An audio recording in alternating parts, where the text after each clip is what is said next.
What if fear no longer had a voice, not after tomorrow, not after years of struggle, but by the time this very speech ends? What if every whisper of doubt, every quiet hesitation, every invisible chain that's ever held you back was broken?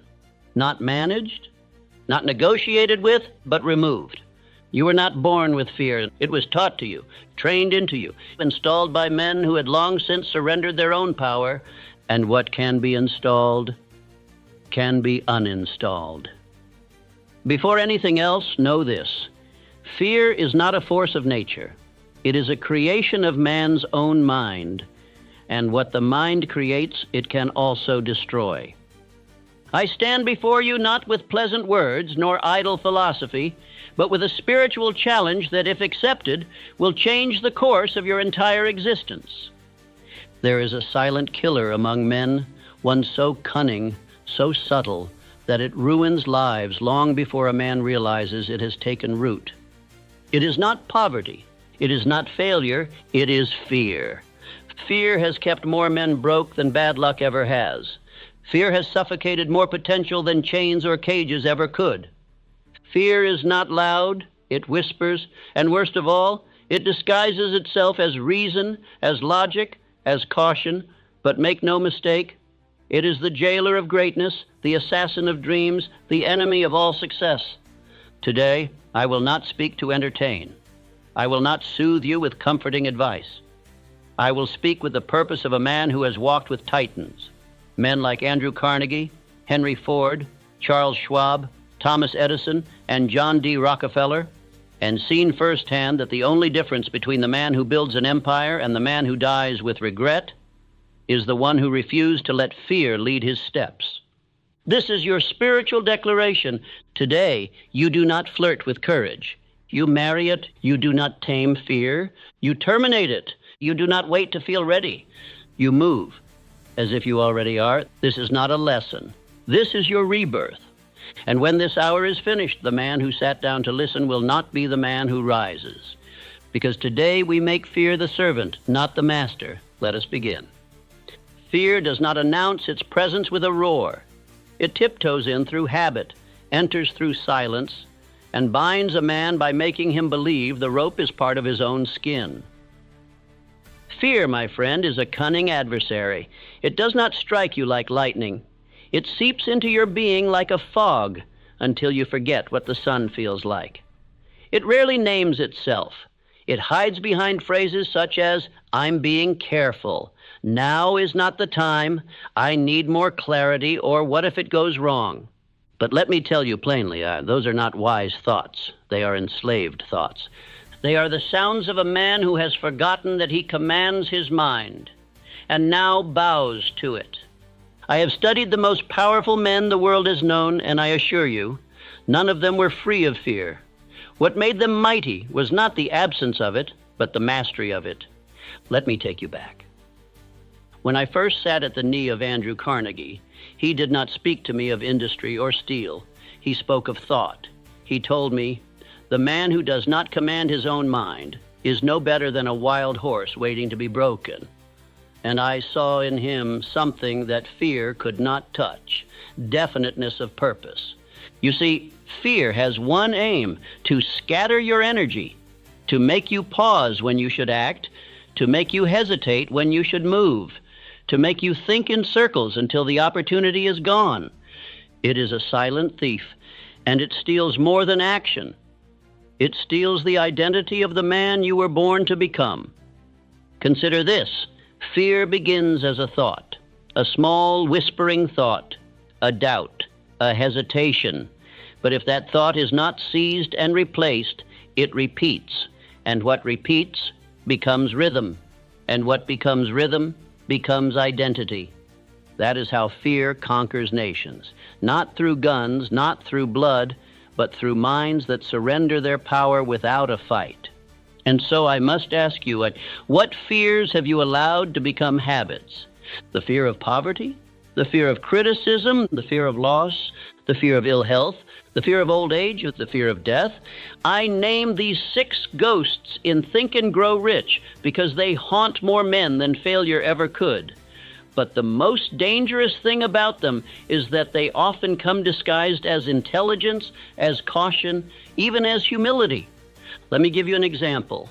Henry Ford was not the most educated man of his time, but he possessed one trait that made him king over men of letters and scholars alike. He did not let fear make decisions for him. When he said he would build an automobile for the common man, he was not cheered. He was mocked. They said it was impossible, that he lacked the knowledge, that it had never been done, and yet he built it. Why? Because he refused to entertain fear at all. Ford understood a law most men never discover, that fear multiplies in silence, but courage multiplies in motion. Even Edison, when faced with 10,000 failures, never once gave fear the final word.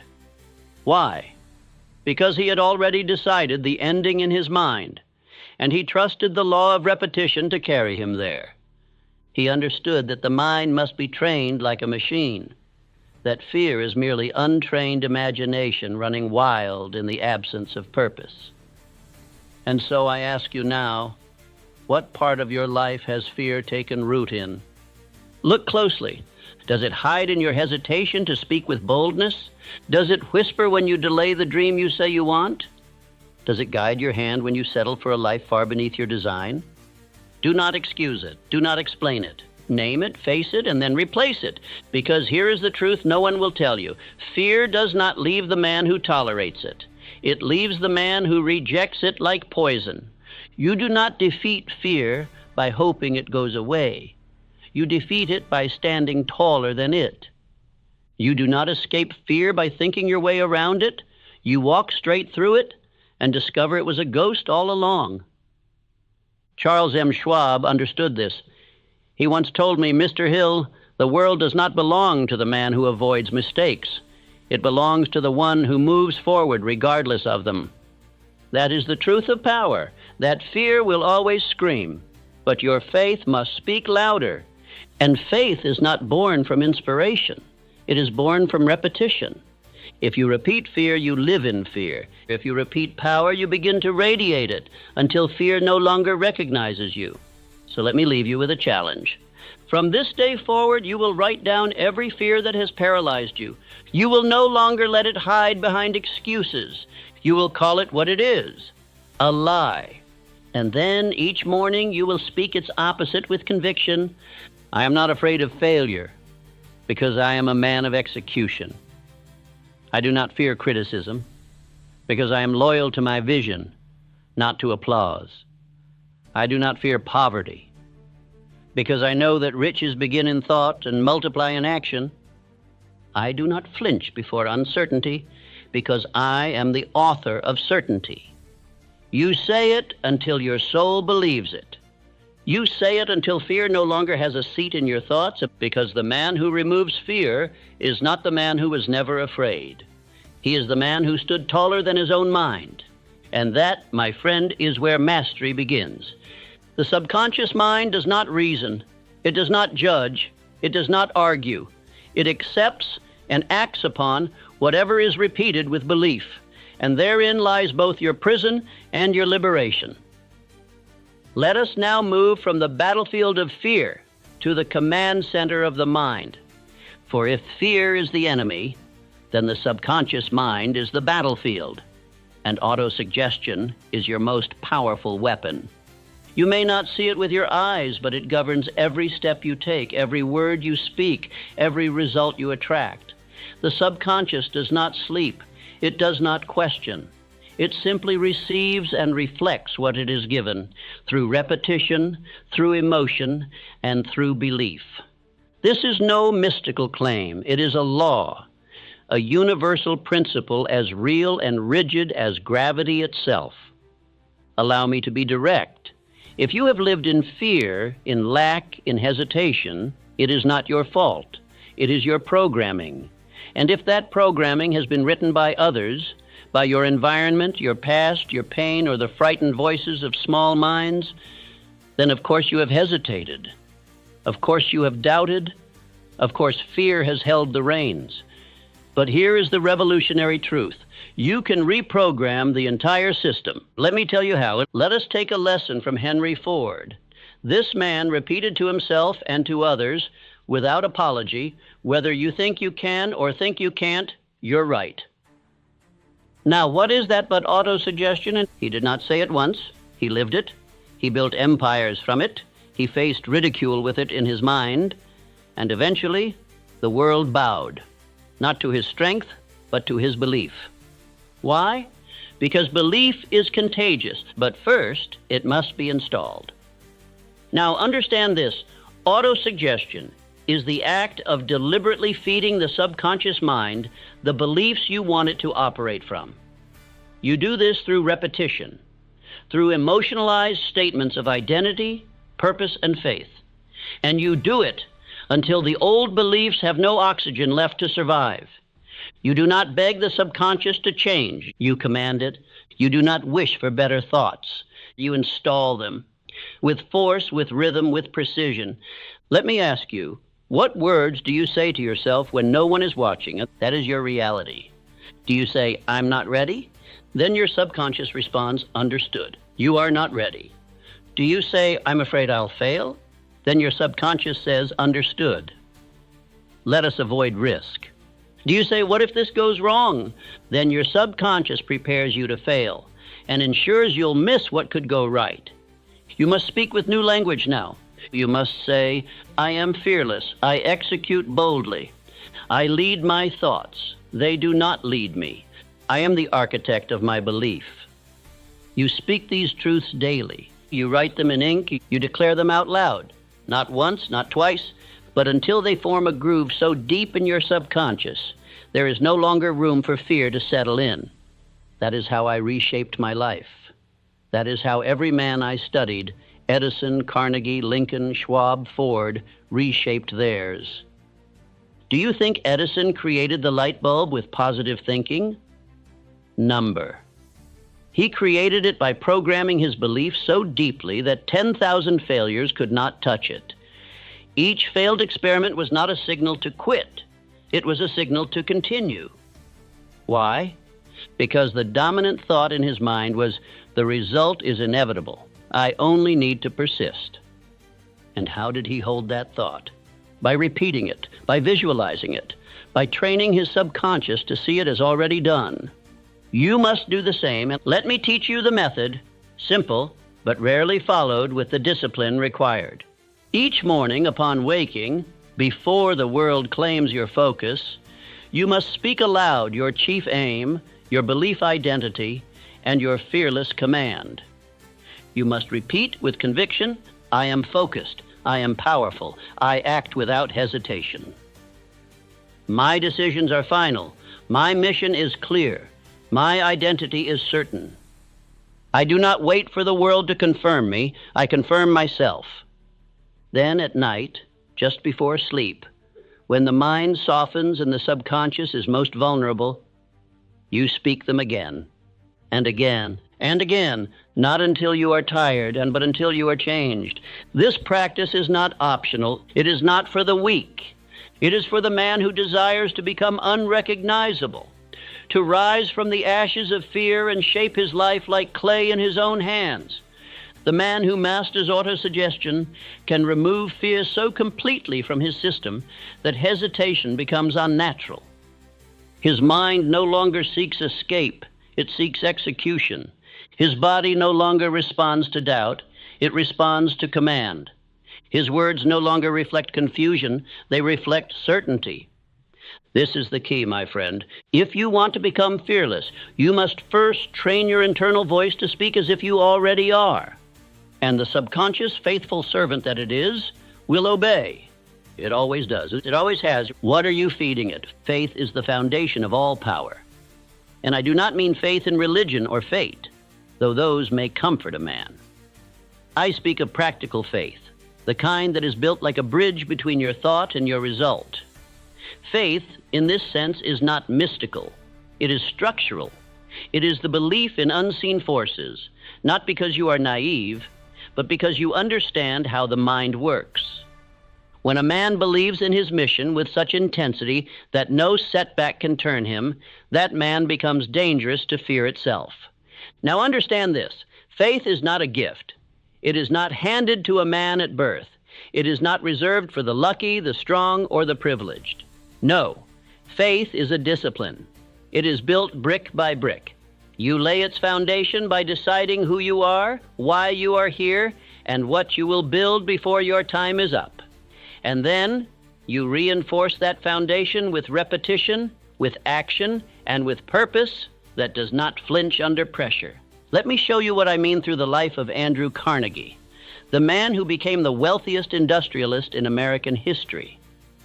He did not start with money. He did not inherit an empire. He started in a telegraph office barely more than a boy. But what he possessed, even then, was an unshakable sense of purpose. Carnegie knew that his rise would not be immediate, but he believed beyond logic, that every small opportunity, every day of effort, was preparing him for the moment when his definite purpose would meet massive opportunity. And when that opportunity came, he did not hesitate. He was ready. His faith had already built the roads. This is the power of definiteness of purpose. When you choose a target and burn every other bridge, the universe itself begins to organize around you. Doubt dies in the presence of focus, and fear cannot live inside a man who knows why he is alive.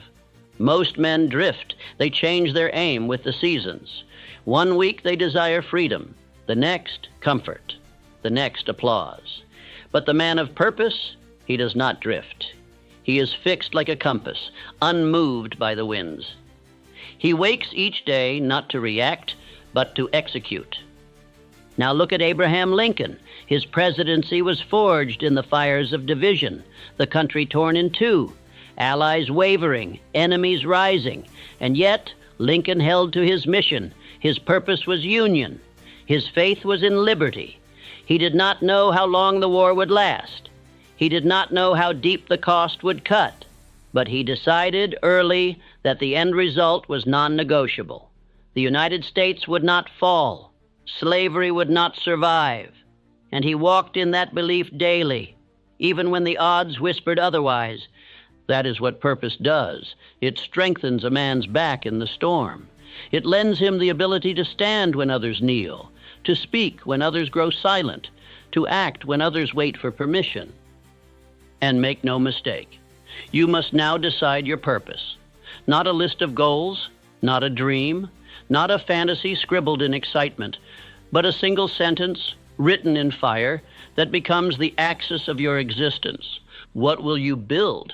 Who will you become? What outcome will you refuse to leave undone? Write it, speak it, memorize it. Make it the last thing you say before sleep and the first thing you speak into the silence of dawn. That is how Charles M. Schwab rose through the ranks of Carnegie's empire. He was not the most brilliant technician, but he was the most decisive, the most purpose-driven. While others flinched and waited, Schwab acted. He did not dabble. He did not shrink. He gave more than was asked. He led teams not through command, but through certainty. And that certainty came from faith in the mission, a faith that infected every man who worked under him. You must build that same energy. You must carry your belief not in whispers, but in movement. You must show up when no one applauds, persist when no one sees, build when the scoreboard says you are losing. Because faith is not built by ease. It is forged in resistance. It is made real not by comfort, but by continued execution when fear hisses in your ear. And here's the final truth of this section. You cannot fake faith. You cannot perform your way to belief.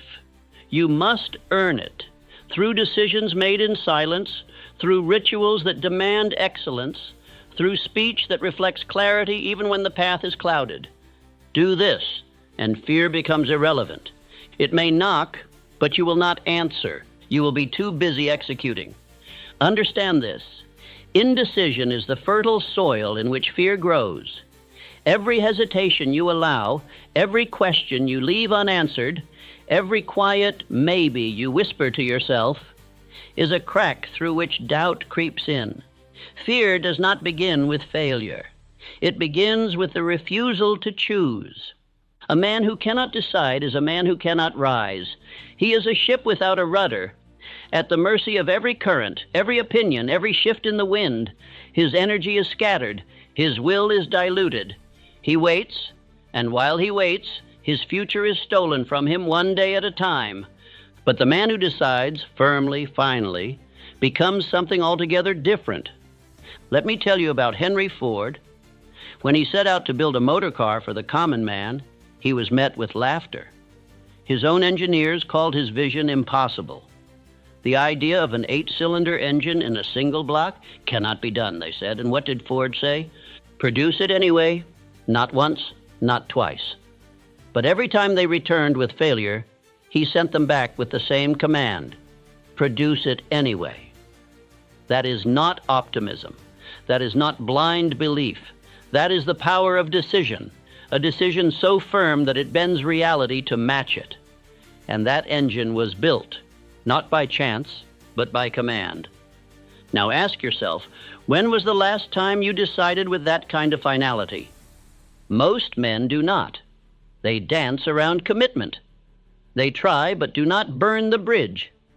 They entertain their goal while secretly keeping a door open to escape. And as long as that door exists, fear has a place to live. You must understand this. Decisiveness is not about being correct all the time. It is about being committed. A decision made with full belief will take you farther than 1,000 clever hesitations. Why? Because the universe favors motion, and indecision delays that motion. Let me speak plainly. The most successful men I studied, Ford, Edison, Carnegie, Schwab, they all shared this in common. When they made up their mind, they moved. And when they moved, they did not look back. Thomas Edison attempted over 10,000 times to invent the electric light. 10,000 decisions to try again. 10,000 deliberate acts of movement in the face of uncertainty. Each decision was not small. Each one was a wound inflicted on doubt. Edison did not ask the public if it could be done. He decided.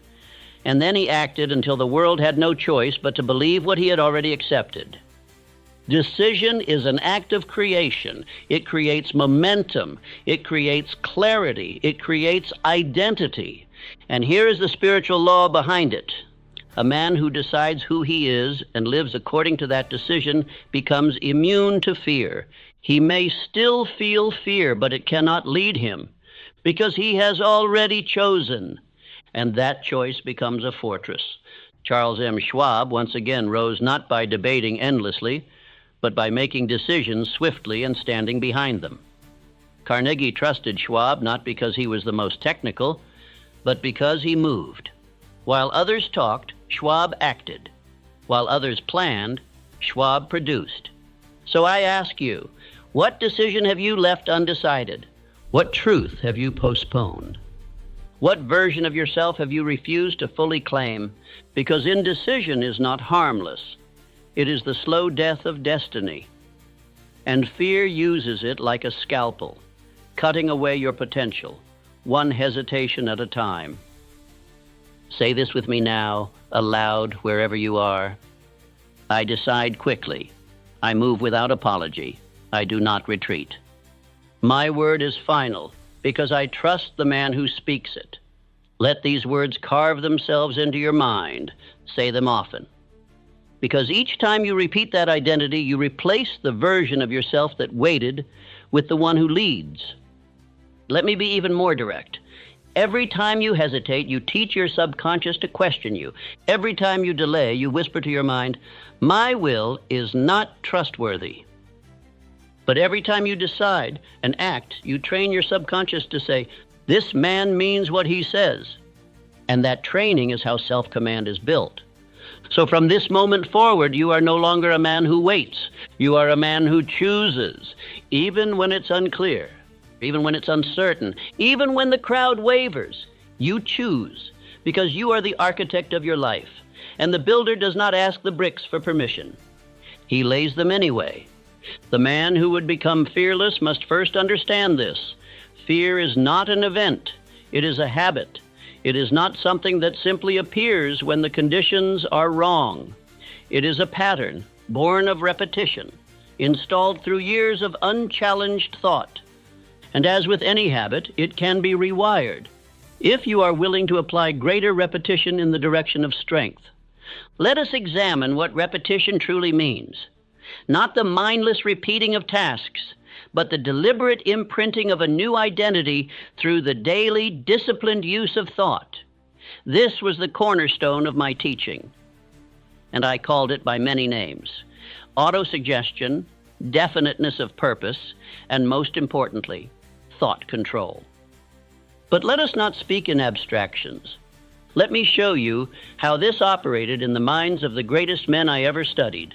Andrew Carnegie, the man whose wisdom laid the foundation for all of my life's work, did not rise from a family of wealth. He was born into struggle, into silence, into what the world would call disadvantage. But Carnegie understood something that very few ever grasp.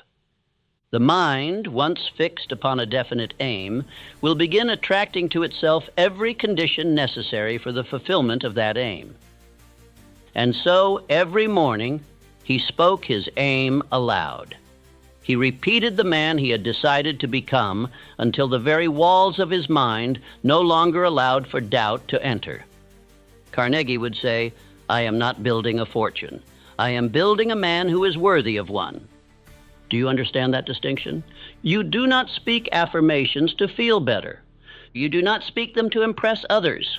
You speak them because your subconscious believes what it hears the most, and therefore you must feed it power until it no longer recognizes fear as an option. Now consider Thomas Edison. He once said, "I never failed once. I merely found 10,000 ways that won't work." That was not merely a clever statement. That was a ritual of thought. Edison did not entertain failure because he had rehearsed success so frequently in his mind that failure could find no foothold. He awoke each day, regardless of yesterday's results, and stepped into his laboratory with the certainty that something was forming, even if the rest of the world could not yet see it. That is the habit of thought I am asking you to install. A belief so deeply etched into your identity that fear cannot live in your system, not because you do not feel it, but because your dominant thoughts leave no room for it to grow. Let me offer you the tool: repetition. It is the hand that chisels the mind, and not just repetition of words, but repetition of behavior, repetition of posture, repetition of discipline, until the old patterns break under the weight of the new. I advised my readers, and I advise you now, to begin each morning with the following: a clear written statement of your definite aim, a vocal declaration of that aim with emotion, a moment of visualization, seeing yourself as the man who has already achieved that purpose, and finally a silent vow: I do not flinch, I do not fold, I do not entertain fear. These 4 acts, done consistently with faith and emotion, will begin to restructure your subconscious mind. They will form new grooves in your thinking, and those grooves become your mental roads. And once the roads are paved, your thoughts begin to travel them by default. This is what happened to Henry Ford. He was not the most educated man, he was not the most eloquent, but he had a system, a mental factory, if you will, that produced certainty. When asked how he would solve a problem too complex for him, he said, "I do not need to know the answer. I can summon to my mind or to my team any expert I require. The belief that the solution exists is already enough." Do you see what that means? He had already removed fear from the equation, because in his mind, failure had no place. He did not fear the unknown. He simply assumed that clarity would arrive, and it did, again and again. And so I ask you now, what do you rehearse each day? When no one is watching, when the world is silent, what words do you whisper to yourself? If those words are filled with doubt, You are programming yourself to fail. If those words are soaked in fear, you are building an identity of hesitation. And if those words are careless, scattered, or reactive, then your life will be the same. So I instruct you now, take command of the words. Create a script that is worthy of the man you wish to become. And speak it loudly, daily, repeatedly, and say, I am calm in uncertainty. I am steady in pressure. I am decisive in doubt. I do not fear the outcome. I shape it. Let those lines become your armor. And if they feel strange at first, good. That is the sign that you are installing a new identity. Speak them again. Speak them until they become natural. Speak them until they become you. Remember, your current fear is not the result of this moment. It is the result of every moment that came before, every thought you did not challenge, every belief you accepted without testing it. But today, that changes. From this day forward, you will speak like a man who does not negotiate with fear. You will walk like a man who commands his own mind. You will repeat power until power becomes your rhythm. And the old fear, it will have no choice but to die from starvation. Let us now continue to the next part and explore what happens when your entire life is built on this new internal system. Shall we? Once a man has begun the process of reprogramming his mind through repetition, he must take the next step, perhaps even more critical, and that is to guard the environment of his thoughts. Let me state this plainly. No thought is safe if your environment is unguarded. Fear, like a thief in the night, enters silently, and more often than not, it does not enter through your own mind.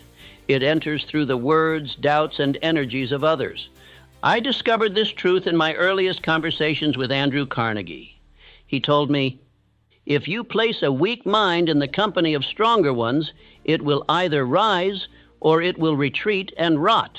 But if the stronger minds are not aligned, the result is confusion, not elevation.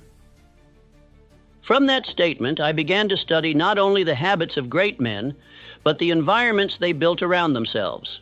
Let me give you examples so that you may understand with clarity. Henry Ford, once ridiculed and mocked for his belief in the common automobile, was often questioned, how did you continue when the newspapers, the financiers, even your own men began to doubt you?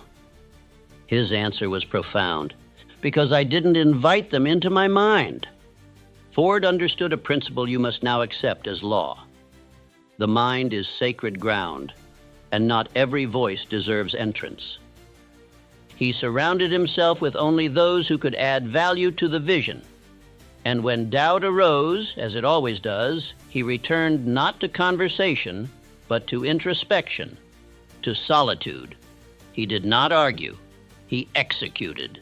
Likewise, Thomas Edison, though a man of collaboration, was ruthless in his selection of those who entered his circle. He tolerated no mockery of his experiments. He allowed no cynicism into the laboratories where his dreams were being born. Because he knew one sarcastic remark, one poorly timed doubt, could ruin hours of focused effort. Why? Because the subconscious mind, though powerful, is also deeply impressionable. You may feed it power all morning through affirmation and repetition, but if you then walk into a room of gossip, sarcasm, and low ambition, you contaminate the mind's atmosphere. Let us return to Charles M. Schwab, a man who built steel empires and commanded the loyalty of entire industries. He once told me that the most important decision a man makes each day is not what he will do, but whom he will listen to. Schwab surrounded himself with clarity, not simply intelligence, not just skill, but clarity. He wanted no part in the complaints of the world. He had no interest in voices that predicted failure. If a man could not speak with belief, Schwab would not listen. Now you must ask yourself, who has been allowed too much access to your subconscious? Whose voice do you hear when fear speaks? Is it your own or the ghost of a parent who doubted you? A friend who failed and now mocks success? A teacher who whispered mediocrity into your spirit? You must become ruthless in this evaluation, not cruel, but decisive. This is the mental discipline required for greatness, to filter your influences as carefully as you would protect your wealth, because truly, your attention is your greatest currency. Would you leave gold coins scattered on a public street? Then why would you leave your thoughts open to anyone with an opinion? There are men who drain your belief with every sentence. There are voices that sound reasonable, but hide poison. They mock ambition. They worship comfort. They disguise fear as logic and call your vision unrealistic. These are not advisors. These are saboteurs. And they must be removed from your mental circle. Let me show you how to do this. Audit your conversations. Who lifts you? Who reinforces the new identity you're building? Who causes doubt to rise even subtly? Protect your silence. Before you begin your day, spend time in complete thought control. Speak your script. Rehearse your affirmations. And let no voice enter until your mental armor is sealed. Refuse to explain your mission. The more you explain, the more you weaken your internal certainty. Speak your aims only to those who can help build them. To the rest, offer silence. Create a ritual of alignment. Each evening, return to the vision. Reconnect with your definite purpose. Review your actions. Rebuild the belief that the world tried to erode. This is not arrogance. This is self-command. Remember, Abraham Lincoln, though known for his kindness, was also a man of silence. He did not waste words. He did not defend every decision. He carried a stillness that unnerved his critics, because it came not from ego, but from clarity of mind. That clarity is now your goal. And it begins with the recognition that your mind must be treated like a fortress, not a hallway. Let this be your rule. If they do not sharpen my belief, they do not get access to it. Now say this aloud. I do not allow fear into my circle. My subconscious is sacred, and I protect it with precision. My mental atmosphere is pure, powerful, and aligned. Speak these truths until they no longer feel like defenses, but standards. And when you live by those standards, fear begins to suffocate, and it loses its allies, it loses its entry points, it loses the chorus of voices it once used to weaken your spine. Because now your mind is clean, now your belief is sealed, now your focus is forged, and your inner fortress can no longer be breached. Let us proceed to the next part, where you will learn to move into action without hesitation. For the final enemy of fear is motion. Shall we? There is a truth as old as time and yet as urgent as breath itself. Fear cannot exist in the presence of decisive action. While many men attempt to think their way out of fear, the builders, the producers, the titans of industry, they know the deeper law. Fear cannot be reasoned with. It can only be overrun.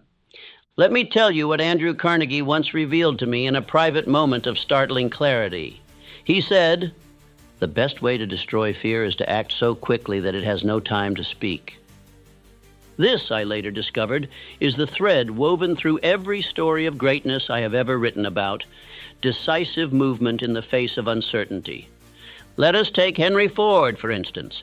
When others hesitated, he built. When others debated feasibility, he constructed assembly lines. When the experts said it couldn't be done, he acted as if it had already been done. Ford was not immune to fear. No man is. But he had learned a secret most men never understand. You do not wait for the disappearance of fear. You move despite it. And here's why this works. Fear feeds on inactivity. It breeds in stillness. It multiplies in delay. Every time you wait, every time you hesitate, you give fear a chance to whisper its poison. But when you move, even clumsily, even imperfectly, you cut off its oxygen. You silence its voice. You teach your subconscious this undeniable lesson. I lead, and fear follows. Let us pause here and reflect on the case of Thomas Edison. This was not a man of endless contemplation. He was a man of endless iteration. When asked about his thousands of failures in creating the light bulb, he didn't weep or regret. He replied, "I have not failed. I've simply found 10,000 ways that won't work." Now, why would a man see failure as information? Because he never stopped moving. The moment one approach failed, he acted again. That movement, that forward thrust, it kept fear from nesting in his mind. You may wonder, how do I apply this to my own life? Let me give you a pattern. Do not wait to feel ready. Read that again. Readiness is a byproduct of movement, not a prerequisite for it. The man who waits for courage never receives it. Courage arrives in motion, not in silence. Shorten the space between idea and action. When your mind offers a bold thought, to speak, to write, to build, to reach, you must act within moments. The longer you wait, the louder fear grows. Measure only your integrity to action, not the result. Did you move? Did you execute? Then you won. For every action taken is a vote against hesitation and a step toward identity. Charles M. Schwab lived by this very law. His rise in Carnegie's empire was not due to knowledge alone, it was due to speed of execution. While others debated, Schwab decided. While others planned, Schwab acted. And because of that, opportunity sought him out. There is a rhythm to greatness, and that rhythm is motion. Let me give you a contrast. The average man hesitates. He imagines rejection. He visualizes defeat. He seeks perfection before beginning. And in doing so, he feeds the very fear he wishes to kill. But the builder? The builder begins. He understands that motion creates clarity, that one step forward opens paths that standing still will never reveal. He knows that progress is not born from thought alone. It is born from the fusion of thought and deed.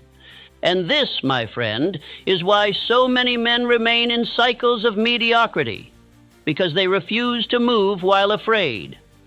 Now, I must tell you this. There will be no transformation without discomfort. Fear does not leave politely. It does not retreat at the sound of your plans. It retreats at the sound of your footsteps, when you move in the direction of your aim, regardless of internal resistance. This is the path forged by Abraham Lincoln. In the darkest hours of the Civil War, when the nation split and blood spilled, he did not allow fear to freeze him. He acted, he spoke, he wrote the proclamation. Not because he was confident in the result, but because the mission demanded action. And that is the standard you must now accept. Let your mission become louder than your hesitation. Let your purpose rise above your pause. Let your identity as a builder silence every whisper of doubt. Because action is not just what you do, it is who you become. Each time you move, you teach your subconscious, I am the kind of man who acts. Each time you step forward, even when uncertain, you rewire your belief. Each time you execute, even without evidence, you cast a vote for the identity you seek. Let me leave you with this truth. You can feel afraid and still move forward, but you cannot feel fearless until you do. So now I say, rise, act, move, not because it is easy, but because your future self is already waiting on the other side of motion. And when you meet him, you'll realize fear was never the obstacle. Inaction was. Now let us proceed to the master principle that governs every victory and makes permanent what action begins: definiteness of purpose. Every man who has risen above fear, who has conquered doubt, who has looked the unknown in the eye and moved anyway, has done so because of one thing. He knew exactly what he wanted. He had what I call definiteness of purpose. Now let me speak to you plainly as I would to my own son. The man who is uncertain, who has no chief aim, who floats between options, who changes direction with every gust of opinion, that man will never become fearless. Because fear loves confusion. It thrives in the life of a man without direction. It grows in the cracks of ambiguity. But the man who decides, the man who chooses a single aim and backs it with all the energy of his being, he becomes dangerous to fear. Why? Because purpose gives pain meaning. It gives setbacks context. It gives fear a rival more powerful than itself. Let me illustrate with one of the clearest examples in American history. Henry Ford did not aim vaguely for success. He decided to put every man behind the wheel of a motor car and he let no setback, no ridicule, no technical barrier, no financial storm sway him. When others laughed, he built. When others hesitated, he streamlined. His definiteness of purpose burned so brightly that it lit an industry on fire. Let me tell you this, Ford did not defeat fear by force. He defeated it by replacing it with focus. Andrew Carnegie, another titan whose mind I studied more deeply than most men knew, believed so strongly in the power of purpose that he required every man under his leadership to declare it. He said, "Show me a man with a clear purpose, and I will show you a man whom failure cannot defeat." Carnegie believed that all weakness, all indecision, all fear came from one root, a divided mind.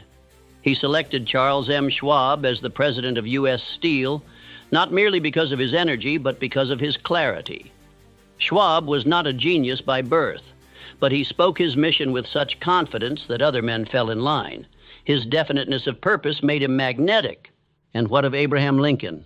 Do you suppose that man stood against a fractured nation, issued the Emancipation Proclamation, and led through war without fear? Number. He knew fear, but he also knew his purpose. And it was more sacred than his safety. He was not trying to figure it out. He was not looking for options. He had made a final decision, that the Union would endure and that the cause of freedom would not be silenced. That decision gave him spine. It gave him resolve, and it made him immune to the paralysis that fear brings. Now I ask you, dear listener, have you decided? Have you chosen a purpose so deeply, so completely that it anchors you in every storm? Because until you do, you will always be prey to fear. You will always be tempted to quit it. You will always need more motivation, more inspiration, more reminders. But when you decide, truly, finally, something miraculous occurs. You stop asking, "Can I do this?" and you start saying, "This will be done." You no longer debate your options because the path is fixed. You no longer fold under resistance because the mission is not open for negotiation. I will give you a command now, and I urge you to take it seriously. Write your chief aim. Not a wish, not a vague hope, a precise, definite aim. Stated clearly, confidently, and without apology. Say it aloud every morning, etch it into your memory, rehearse it with feeling. Because the subconscious mind does not follow half decisions, it obeys only the clear and the repeated. And do not make the mistake of creating a list of aims. Choose one. One aim, one mission, one dominant desire to which all other actions bend. That is what makes a man formidable. That is what makes fear retreat. You cannot fear the opinions of others when your energy is consumed by pursuit. You cannot be paralyzed by what-ifs when you have declared, "This is what will be." Let me leave you with this story. When Edison was working on the light bulb, a reporter asked him, after his many failures, "Mr. Edison, do you ever consider giving up?" Edison replied, "Young man, I have decided to create this light, and now I'm simply eliminating the ways that do not lead to it." That is definiteness of purpose. It is the death of doubt. It is the root of all power. It is the foundation on which the fearless man stands, while the uncertain man sinks. So I ask you again, have you decided? If not, decide now. Because until you do, every step forward will be accompanied by hesitation. And hesitation is the ally of fear. But once you decide, you'll begin to move like a man with fire in his eyes. And fear will no longer recognize your face. Shall we go even deeper now into the force that reinforces this purpose and gives it lasting life? Let us now enter the heart of the subconscious mind through the sacred ritual of autosuggestion. Shall we proceed? Now that you have declared your purpose, you must reinforce it until it becomes louder than every doubt, every distraction, every whisper of fear that once ruled your life. And that reinforcement comes through the master key of the mind, autosuggestion. You may ask, Mr. Hill, what is autosuggestion? Let me answer as plainly as I can. It is the act of feeding the subconscious mind a new reality through repetition and emotion, until that reality becomes identity. You see, my friend, your subconscious does not accept truth. It accepts repetition. It does not follow logic. It follows dominance. The words you repeat, and whether aloud or in thought, whether with belief or sarcasm, they are building you, line by line, day by day, word by word. That is why I must implore you, repeat this speech daily, not once, not when convenient, not when you feel inspired. Every morning, every night, until the voice you hear within is no longer the voice of fear, but the voice of conviction. Because the enemy of progress is not failure. The enemy is forgetting. And what you do not repeat, you will forget. What you do not rehearse, you will not become. Let me remind you, Henry Ford did not repeat weakness. He repeated belief. He famously said, "Whether you think you can or think you can't, you're right." That was not a clever saying. That was mental programming. He did not allow space for doubt. He spoke only of possibility. And because he repeated it, his mind accepted it. And because his mind accepted it, the world followed his thought. Thomas Edison did not wait for the crowd to believe in his vision. He believed first, and he spoke it into the silence, into the void, into the dark rooms of failure. And that belief, repeated 10,000 times, eventually gave the world light. Now let me speak to you as plainly as possible. If you do not program your mind, the world will. And the world will not install strength, it will install fear. It will feed you doubt, it will teach you limits. And if you let it, if you simply drift, you will become a copy of your environment, not a master of your destiny. So what must you do? You must repeat what you intend to become. You must speak to yourself as a commander speaks to his army, with force, with clarity, with finality. Each morning, rise and declare, "I am not afraid. I act without hesitation. Everything is working in my favor, and I move like it." Do not say these words like a man hoping. Say them like a man deciding. Do not whisper them with apology.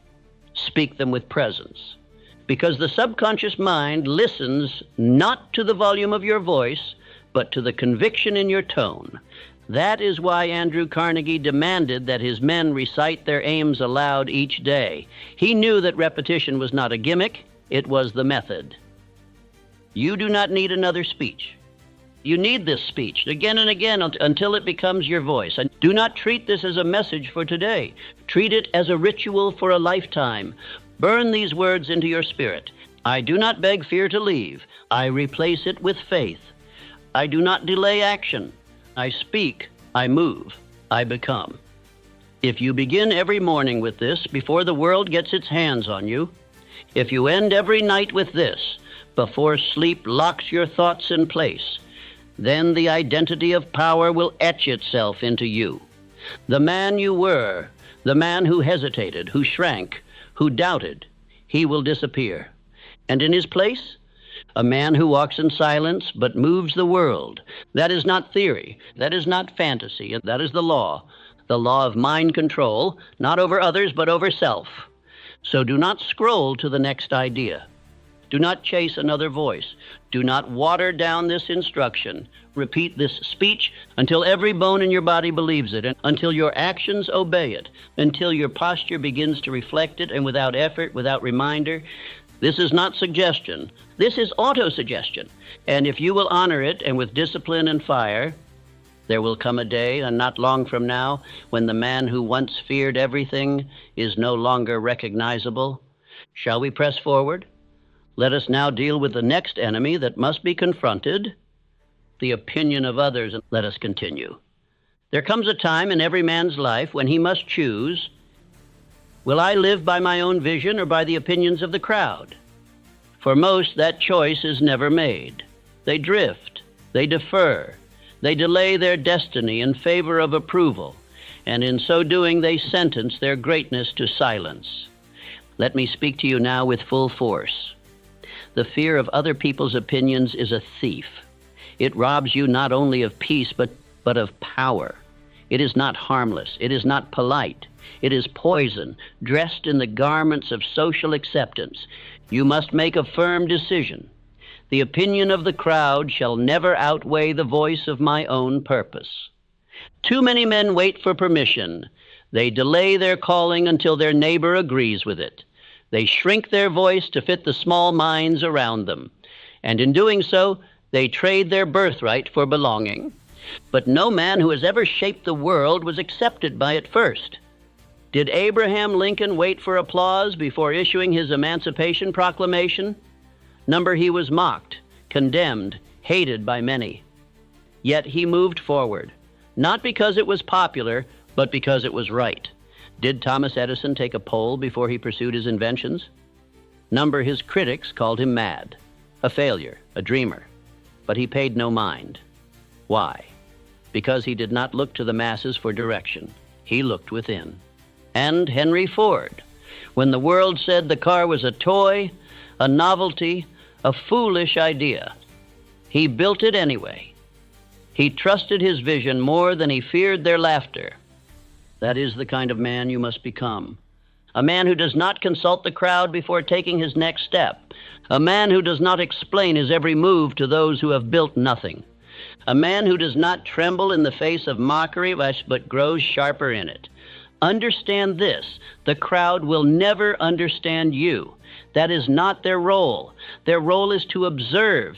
Your role is to build.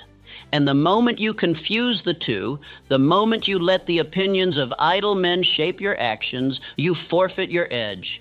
Let me tell you something few will admit. Most of the people whose opinions you fear are not thinking about you at all. They are too busy wrestling their own demons, too wrapped in their own insecurities, too scattered to lead even their own lives. And yet, these are the voices you allow to steer yours? That ends now. From this moment forward, you must create distance between your mission and their misunderstanding, not from hatred, but from clarity. You are not here to be understood. You are here to become undeniable. The critic does not build statues. The cynic writes no history. The gossip carves no legacy. But the man who moves in silence, who walks with conviction, who builds without begging for applause, he becomes a force. Repeat this to yourself until it becomes law. Their opinions are not my instructions. Their doubts are not my blueprint. Their approval is not required, only my commitment. This is not arrogance. This is alignment. And when you are aligned with purpose, the voices that once terrified you begin to sound like background noise. They lose their grip because you have found something louder, the truth within you. I tell you now, there is no faster way to kill fear than to stop living for the expectations of the fearful. So when they mock you, keep building. When they doubt you, stay silent. When they ask, "Who do you think you are?" you answer with action. You are the man who leads himself. You are the man who walks forward without explanation. You are the man who has burned the bridge to external validation. Say it aloud. I do not live for their applause. I live for my purpose. I do not wait for approval. I act from decision. I do not fear the crowd. The crowd fears my clarity. Let that be your shield the next time you feel the sting of judgment. Let that be your sword the next time fear of criticism rises in your chest. Because the man who fears opinion forfeits destiny. But the man who kills that fear, he walks with a presence that silences rooms without uttering a word. Let us continue. Let us now speak of a force greater than logic, greater than strength, greater than talent, a force that builds empires from dust, lifts men from obscurity, and steadies the hand of the builder when the winds of failure howl. That force is faith. Not faith as the world misuses it, not blind optimism or wishful thinking. The faith of which I speak is earned, forged, installed, through repetition, through discipline, through the daily rehearsal of belief long before the results arrive. Faith is the weapon that slays fear, not with emotion, but with certainty. Understand this. Fear cannot survive in the presence of true faith. And I say true because the kind of faith that bends under pressure is not faith at all. It is illusion. You must forge a faith so strong, so grounded, that no amount of darkness can unseat it. And how do you forge such a thing? Through repetition with emotion. By feeding the subconscious mind daily with words, commands, affirmations, until it begins to obey. Every morning you must speak your identity aloud. Every night you must rehearse the man you are becoming. And every time fear attempts to speak, you must interrupt it with certainty. Let me tell you a story. When Thomas Edison was working on the invention of the light bulb, he was asked, after hundreds of failures, whether he felt he had wasted his time. He answered not with frustration, but with faith. I have not failed. I've just found 10,000 ways that won't work. He didn't call them failures. He didn't question his path, because the invention already existed in his mind, and he had faith that it would soon exist in the world. That is how you must live. You don't need to see the proof before you act. You act because the outcome is already real to you. Henry Ford once said, "Whether you think you can or think you can't, you're right." This wasn't a clever phrase. It was a statement of universal law. A man's belief is the seed of his results. What he accepts in the depths of his mind becomes law in the material world. So what are you accepting? What are you repeating? What are you rehearsing? When no one is looking and the world is silent, because that is where faith is formed, not in public, not in applause, but in private and in solitude. In the early hour where your words echo against the walls and slowly sink into your being. This is not mysticism. This is psychology. This is the science of autosuggestion, which I laid down in the pages of Think and Grow Rich and witnessed in the lives of every man I ever studied. Andrew Carnegie did not become a titan of wealth by accident. He rehearsed his belief in himself. He spoke his goals aloud. He fed his subconscious with purpose until every cell in his body moved in unison toward it. He did not wait for the world to believe in him. He believed first, and the world had no choice but to follow. You must do the same. Say this aloud: I believe in my purpose, even before results appear. I feed my mind with power until it forgets weakness.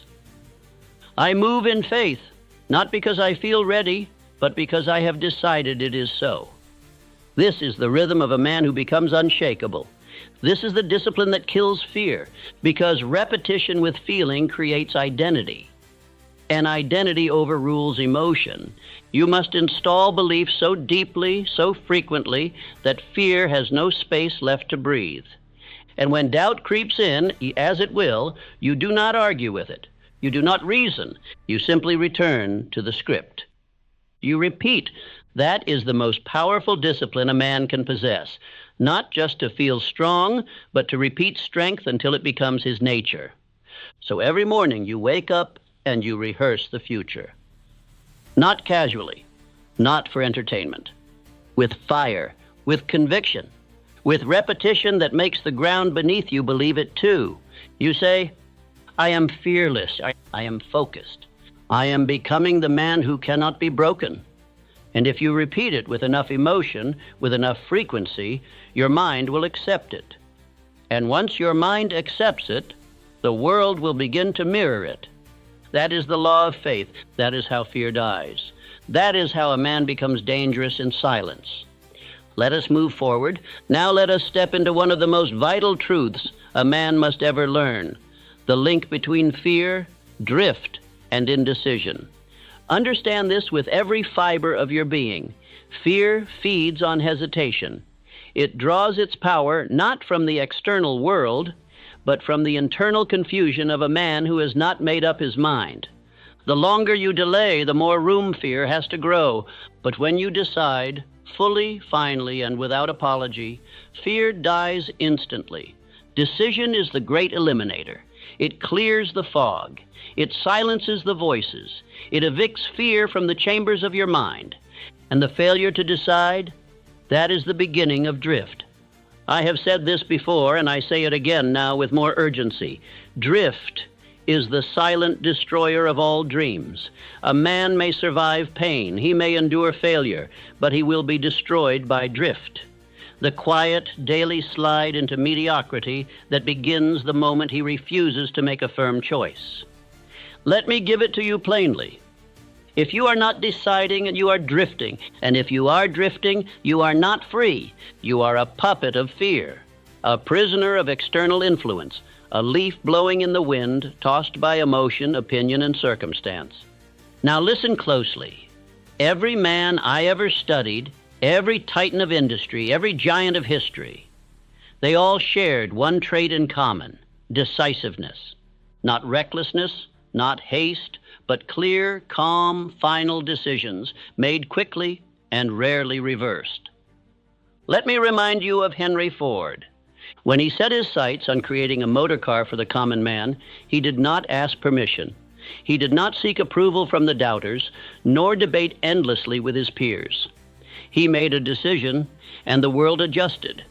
His own engineers told him an 8-cylinder engine in a single block was impossible. Ford looked them in the eye and said, "Build it anyway." And they did, not because it suddenly became possible, but because his decision left no room for retreat. Charles M. Schwab, trusted by Andrew Carnegie to lead the steel empire, rose not through technical genius, but through unwavering decision. In times of pressure, when others hesitated or looked to escape responsibility, Schwab stepped forward, he acted, he led, and Carnegie? His entire fortune was built upon one thing: definiteness of purpose. A purpose so clear, so fully accepted, that every action aligned with it. Every decision pointed to it. There was no drift, only direction. Contrast that with the average man. He hesitates. He overthinks. He waits to feel ready. He delays decisions until circumstances are perfect, which they never are. And in the delay, fear takes root, doubt grows, momentum dies. Do not let this be you. A man cannot afford to live in maybe. A man must choose.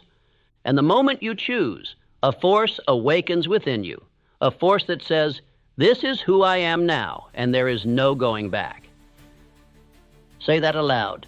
I decide quickly. I change slowly, only when the facts demand it. I act without delay. I do not drift. I move with finality.